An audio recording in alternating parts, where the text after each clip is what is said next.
কৃষি প্রযুক্তি অর্থাৎ অ্যাগ্রিটেক, জলবায়ু প্রযুক্তি অর্থাৎ ক্লাইমেট টেক বা স্বাস্থ্য প্রযুক্তি অর্থাৎ হেলথ টেক এর মতো দীর্ঘমেয়াদী ও গুরুত্বপূর্ণ খাতে যে স্টার্টআপগুলো আছে সেগুলোর জন্য বিশেষ কোনো অর্থায়ন বা সহযোগিতার পরিকল্পনা আছে কি? অবশ্যই অবশ্যই অবশ্যই, বিকজ কৃষিতে তো অবশ্যই লাগবে। কৃষি তো আমরা একটা দেখলামই এখানে, আই ফার্মার, এটা তো আমরা দেখলামই। এবারে বাংলাদেশ ইউনিভার্সিটি অফ প্রফেশনালস এর বিবিএ শিক্ষার্থী সাদমান শাবাব আজাদকে অনুরোধ জানাবো প্রশ্ন করার জন্য।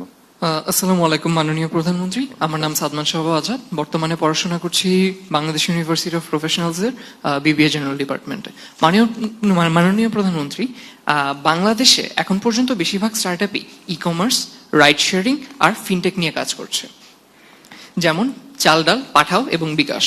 কিন্তু আমরা যেহেতু জলবায়ু পরিবর্তনের কারণে অনেক ঝুঁকির মধ্যে আছি, যেমন খুলনায় লবণাক্ততার কারণে কৃষি খাত ক্ষতিগ্রস্ত হচ্ছে, বা এই মুহূর্তে চিটাগং, কক্সবাজার সহ সারা দেশে বন্যার কারণে অনেকেই নানান রকমের সমস্যার সম্মুখীন হচ্ছে।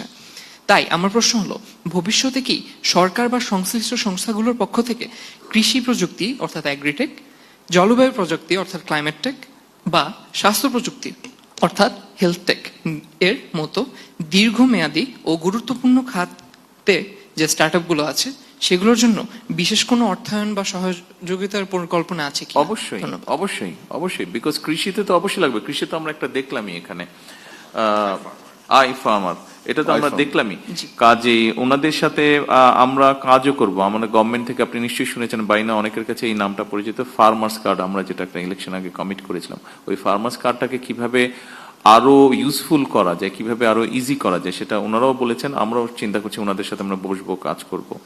এর বাইরে আপনি যেগুলো বললেন ফরেস্টেশন সহ অন্যান্য যে বিষয়গুলো আপনার, সেগুলো তো আমাদেরকে কাজ করতে হবে। কারণ ওখানে আমরা যদি স্টার্ট আপ যারা আছেন ওনাদের সাথে, এন্টারপ্রেনার যারা আছে ওনাদের সাথে যদি কাজ না করি, আমরা নতুন আইডিয়া পাবো না। এখন আমাদেরকে নতুন নতুন আইডিয়াতে যেতে হবে, যে এই আইডিয়াগুলো মানে তাড়াতাড়ি আমাদেরকে বেনিফিট দেবে। সো এরকম যদি কোনো কিছু এন্টারপ্রেনার যদি কোনো নতুন আইডিয়া নিয়ে আসে এবং আমরা যদি দেখি, অ্যানালাইসিস করি যে ওই আইডিয়াগুলো will give us a good benefit, definitely আমরা ওগুলোকে ফান্ড করবো ইনশাল্লাহ। ধন্যবাদ মাননীয় প্রধানমন্ত্রী, ধন্যবাদ। আসসালামু আলাইকুম। আমরা খোঁজ করছি আপনারা এরকম যারা আছেন, আপনি যে সাবজেক্টগুলোর কথা বলেন, এরকম যদি আপনার কাছে থাকে আপনি আমাদের কাছে নিয়ে আসেন।